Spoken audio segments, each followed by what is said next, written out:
Did you know that doing the exact same workout as your male gym partner could actually be sabotaging your fitness goals?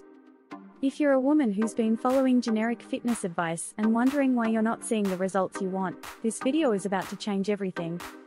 I'm going to reveal why your female body needs a completely different approach to exercise and nutrition, and by the end of this video, you'll have a personalized roadmap that works with your biology instead of against it.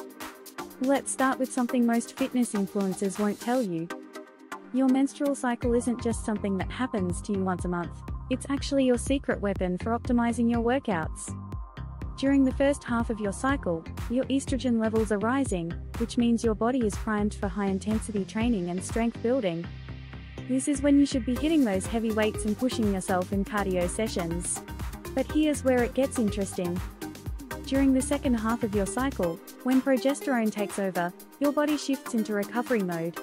Fighting against this by maintaining intense workouts can lead to burnout, increased cortisol, and actually slower progress. Instead, this is your golden window for yoga, walking, stretching, and lighter resistance training. Now let's talk about strength training, because this is where most women are getting it completely wrong. You've probably been told to stick to light weights and high reps to avoid getting bulky. This is perhaps the most damaging myth in women's fitness. Your testosterone levels are naturally much lower than men's, making it nearly impossible to build excessive muscle mass. What you can build is lean, strong muscle that boosts your metabolism and creates that toned look you're actually after. The magic happens when you lift heavy enough that your last 2 reps are genuinely challenging. This triggers what scientists call muscle protein synthesis, which continues burning calories for up to 48 hours after your workout. Light weights simply don't create this effect. You're literally leaving results on the table by staying in your comfort zone. Here's another game changer that applies specifically to women. Your body stores fat differently than men, particularly around your hips and thighs, due to higher estrogen levels. This means targeted exercises for your glutes and legs aren't just about aesthetics, they're about working with your body's natural fat storage patterns. Compound movements like squats, deadlifts, and hip thrusts should be the foundation of your routine, not an afterthought. Let's shift gears to nutrition, because this is where the female-specific approach becomes even more critical.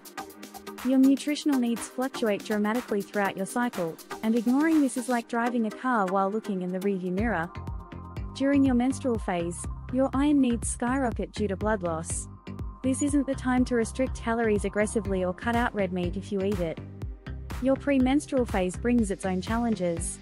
This is when your body naturally craves more calories, particularly carbohydrates, and there's a biological reason for this. Your metabolic rate actually increases by up to 300 calories per day during this time. Fighting these cravings with extreme restriction often leads to binge cycles that derail your progress entirely. Instead of fighting your biology, work with it. Increase your complex carbohydrate intake during this phase. Think sweet potatoes, oats, and quinoa rather than processed sugars. Your body is asking for fuel to support the increased metabolic demands, and providing quality fuel prevents the energy crashes that lead to poor food choices. Protein requirements for women are often underestimated in mainstream advice. You need approximately 0.8 to 1.2 grams per kilogram of body weight, but this increases significantly if you're strength training regularly.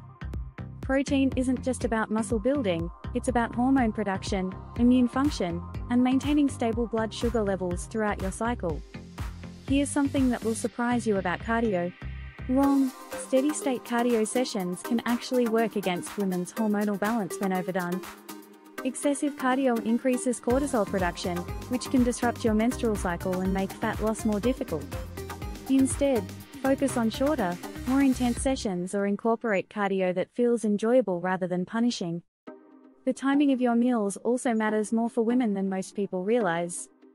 Your insulin sensitivity changes throughout your cycle, making you more sensitive to carbohydrates during certain phases. During your follicular phase, you can handle carbs better earlier in the day, while during your luteal phase, spreading them throughout the day helps maintain steady energy levels. Sleep becomes even more crucial when you're a woman trying to optimize your health. Poor sleep disrupts leptin and ghrelin, the hormones that control hunger and satiety, but it also interferes with your reproductive hormones. This creates a cascade effect that impacts everything from your cravings to your recovery from workouts. Stress management isn't a luxury for women, it's a necessity. Chronic stress elevates cortisol, which not only makes fat loss more difficult but can also disrupt your menstrual cycle entirely. This is why adding stress reduction techniques like meditation, journaling, or even just regular walks in nature should be part of your fitness routine, not separate from it. The bottom line is this: your female body is incredibly sophisticated, and it deserves an approach that honors that complexity rather than ignoring it. Start tracking your cycle and notice how your energy, strength, and cravings change. Adjust your workouts and nutrition accordingly, and you'll finally start seeing the sustainable results you've been working toward. Your body has been trying to tell you what it needs all along, and now you know how to listen.